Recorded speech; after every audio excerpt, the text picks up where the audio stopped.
ಇದೊಂದು ಲಡ್ಡುನ ಮಾಡಿಕೊಡಿ. ಎಷ್ಟೇ ಸಣ್ಣ ಇರೋ ಮಕ್ಕಳು ಗಟ್ಟಿ ಮುಟ್ಟಾಗ್ತಾರೆ, ತುಂಬಾ ಸ್ಟ್ರಾಂಗ್ ಆಗ್ತಾರೆ. ನಿಮಗೆ ರಿಸಲ್ಟ್ ಅನ್ನೋದು ಗೊತ್ತಾಗುತ್ತೆ. ಮಕ್ಕಳು ತುಂಬಾ ಇಷ್ಟಪಟ್ಟು ತಿಂತಾರೆ. ಹಾಗಿದ್ರೆ ಯಾವುದಪ್ಪ ಈ ಒಂದು ಲಡ್ಡು ಅಂತೇಳಿ ನೋಡೋಣ ಬನ್ನಿ. ನಾನಿಲ್ಲಿ ಒಂದು ಬೌಲ್ ಆಗೋಷ್ಟು ಮಖಾನ ತೊಗೊಂಡಿದ್ದೀನಿ. ಇದನ್ನು ತಾವರೆ ಬೀಜಗಳು ಅಂತ ಕರೀತಾರೆ, ಅಂಗಡಿಗಳಲ್ಲಿ ಸಿಗುತ್ತೆ. ಒಂದು ಬೌಲ್ ಆಗುವಷ್ಟು ಮಖಾನ ತೊಗೋಬೇಕಾಗತ್ತೆ. ನಂತರ ನೋಡಿ, ಒಂದು ಬಾಣಲೆಯನ್ನು ಕಾಯೋದಕ್ಕೆ ಅಂತೇಳಿಟ್ಟು ಸ್ಟವನ್ನು ಹಚ್ಕೋಬೇಕಾಗತ್ತೆ. ಸಣ್ಣ ಉರಿನಲ್ಲಿ ಇದನ್ನು ಹುರ್ಕೋಬೇಕು.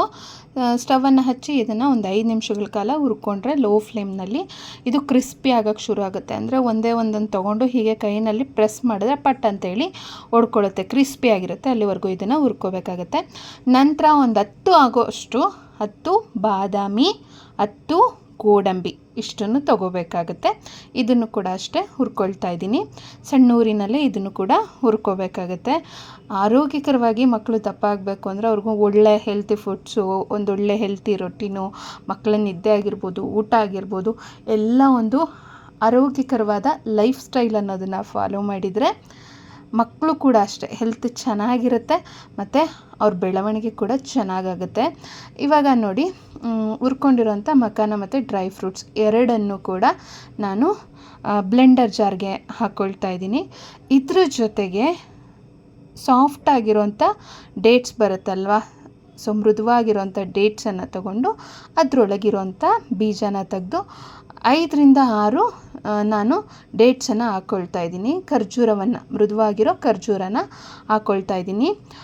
ನೋಡಿ, ಮಕ್ಕಳ ಆರೋಗ್ಯಕ್ಕೆ ಈಗ ರಕ್ತಹೀನತೆ ಸಮಸ್ಯೆ ಇದೆ ಅಂತ ಅಂದರೆ, ಅಥವಾ ಪುಷ್ಟಿ ಇಲ್ಲ, ಮಕ್ಕಳು ವೀಕ್ ಆಗಿದ್ದಾರೆ, ಅವರು ತುಂಬಾ ಆರೋಗ್ಯಕರವಾಗಿರಬೇಕು ಅಂದರೆ ಈ ರೀತಿ ಒಳ್ಳೆಯ ಫುಡ್ಸ್ ಕೊಡೋದು ತುಂಬಾ ಮುಖ್ಯ ಆಗುತ್ತೆ. ಈ ಡೇಟ್ಸಲ್ಲಿ ಒಳ್ಳೆ ಐರನ್ ಅಂಶ ಇರುತ್ತೆ, ಮಖಾನ ಒಳ್ಳೆ ಫೈಬರ್ ಇರುತ್ತೆ ಮತ್ತು ಒಳ್ಳೆ ವಿಟಮಿನ್ಸ್ ಇರುತ್ತೆ ನಾನು ಬಳಸಿರೋಂಥ ಎಲ್ಲ ಪದಾರ್ಥಗಳಲ್ಲೂ.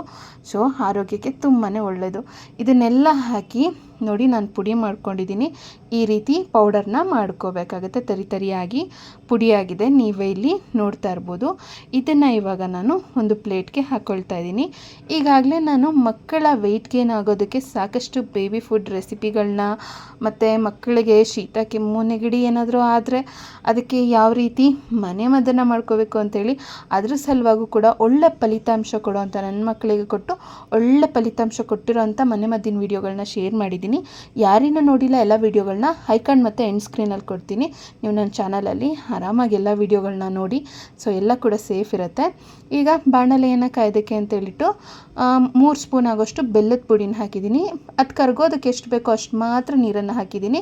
ನೋಡಿ, ಇದು ಕುದೀತಾ ಇದೆ, ಈ ರೀತಿ ನೊರೆ ನೊರೆ ಥರ ಬರ್ತಾ ಇದೆ ಅಂತ ಅನ್ನೋವಾಗ ಹುರ್ಕೊಂಡಿರೋಂಥ ಈ ಡ್ರೈ ಫ್ರೂಟ್ಸ್ನ ಪುಡಿನೆಲ್ಲ ಹಾಕೋಬೇಕಾಗುತ್ತೆ. ನಂತರ ಇದ್ರ ಜೊತೆಗೆ ಸ್ವಲ್ಪ ತುಪ್ಪ ಹಾಕಿ ಒಂದು 2 ನಿಮಿಷದವರೆಗೆ ಇದನ್ನು ಕ್ಲೀನಾಗಿ ಮಧ್ಯೆ ತುಪ್ಪ ಹಾಕಿ ಕ್ಲೀನಾಗಿ ಮಿಕ್ಸ್ ಮಾಡ್ಕೊಂಬಿಟ್ರೆ ನೋಡಿ, ಈ ರೀತಿ ಇದು ಉಂಡೆ ಉಂಡೆ ಥರ ಅಂಟು ಥರ ಆಗೋದಕ್ಕೆ ಶುರು ಆಗುತ್ತೆ. ಈ ರೀತಿ ಆದಮೇಲೆ ಸ್ಟವನ್ನು ಆಫ್ ಮಾಡ್ಕೋಬೇಕಾಗತ್ತೆ. ನಂತರ ಇದನ್ನು ಆರೋದಕ್ಕೆ ಅಂತೇಳಿ ಬಿಡಬೇಕಾಗುತ್ತೆ. ನೋಡಿ, ಈಸಿಯಾಗಿ ಈ ಥರ ಲಡ್ಡು ಥರ ಮಾಡೋ ಹಂಗಾಗಬೇಕು. ಆ ಥರ ಕನ್ಸಿಸ್ಟೆನ್ಸಿ ಬಂದರೆ ಸಾಕಾಗುತ್ತೆ. ಇದು ಸ್ವಲ್ಪ ಆರಿದ ನಂತರ ಈ ರೀತಿ ಚಿಕ್ಕದಾಗಿ ನಾನು ಸ್ವಲ್ಪನೇ ತಗೊಂಡು ನೋಡಿ ಲಡ್ಡು ಥರ ಮಾಡ್ಕೊಳ್ತಾ ಇದ್ದೀನಿ. ಎಷ್ಟು ಚೆನ್ನಾಗಿ ಯಮ್ಮಿಯಾಗಿ ಕಾಣಿಸ್ತಾ ಇದೆ ಅಂತ ನೋಡ್ಬೋದು. ಈಗ ಹೊರಗಡೆ ಎಲ್ಲ ಮಕ್ಕಳಿಗೆ ಆ ಚಾಕ್ಲೇಟ್ಸು ಅಥವಾ ಪ್ಯಾಕೆಟ್ ಫುಡ್ಸು ಈ ಥರದನ್ನೆಲ್ಲ ಕೊಡೋದಕ್ಕಿಂತ ಮನೆಯಲ್ಲೇ ಈ ಥರ ಮಾಡಿಕೊಟ್ರೆ ಮಕ್ಕಳು ಕೂಡ ತುಂಬ ಇಷ್ಟಪಟ್ಟು ತಿಂತಾರೆ ಮತ್ತು ಅವ್ರ ಆರೋಗ್ಯಕ್ಕೂ ಕೂಡ ಒಳ್ಳೆಯದು. ನಮಗೂ ಕೂಡ ಖುಷಿ ಇರುತ್ತೆ, ನಮ್ಮ ಮಕ್ಕಳು ಹೆಲ್ತಿ ಫುಡ್ಸನ್ನು ತಿಂತಾ ಇದ್ದಾರೆ ಅಂಥೇಳಿ. ಅದಷ್ಟೇ ಅಲ್ಲ, ಇಲ್ಲಿ ತುಪ್ಪ, ಅದ್ರ ಜೊತೆಗೆ ಖರ್ಜೂರ ಮತ್ತು ಮಖಾನ, ಗೋಡಂಬಿ, ಬಾದಾಮಿ ಇದನ್ನೆಲ್ಲ ಬಳಸಿದ್ದೀವಲ್ವ, ಇದನ್ನೆಲ್ಲ ತಿಂದರೆ ಮಕ್ಕಳು ಖಂಡಿತ ವೆಯ್ಟ್ ಗೇನ್ ಆಗೇ ಆಗ್ತಾರೆ. ನಾನು ಹಳೆ ವಿಡಿಯೋಗಳನ್ನ ನೋಡಿ ನನ್ನ ಮಗ ಎಷ್ಟು ಸಣ್ಣ ಇದ್ದಾನೆ ಅಂಥೇಳಿ.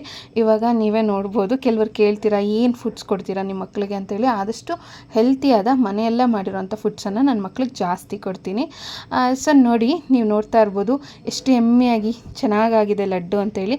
ಮಕ್ಕಳು ಸ್ಕೂಲಿಂದ ಬಂದಮೇಲೆ ಈ ಥರ ಮನೆಯಲ್ಲೇ ಲಡ್ಡು ಮಾಡಿಕೊಟ್ರೆ ತುಂಬ ಇಷ್ಟಪಟ್ಟು ತಿಂತಾರೆ. ಸೊ ಈ ಒಂದು ರೆಸಿಪಿ ನಿಮ್ಗೆ ಇಷ್ಟ ಆಗಿದ್ರೆ ಈಗಲೇ ಲೈಕ್ ಕೊಟ್ಟು ಎಲ್ಲ ಅಮ್ಮಂದಿರಿಗೆ ಈ ವಿಡಿಯೋನ ಶೇರ್ ಮಾಡಿ. ಹಾಗೆ ನೀವು ಕೂಡ ಟ್ರೈ ಮಾಡಿ ನಿಮ್ಮ ಅನಿಸಿಕೆ ಅಭಿಪ್ರಾಯಗಳನ್ನ ಕಮೆಂಟ್ ಮೂಲಕ ಬರೆದು ತಿಳಿಸಿ. ಮುಂದಿನ ವಿಡಿಯೋದಲ್ಲಿ ಬರ್ತೀನಿ. Thank you all. ಧನ್ಯವಾದಗಳು.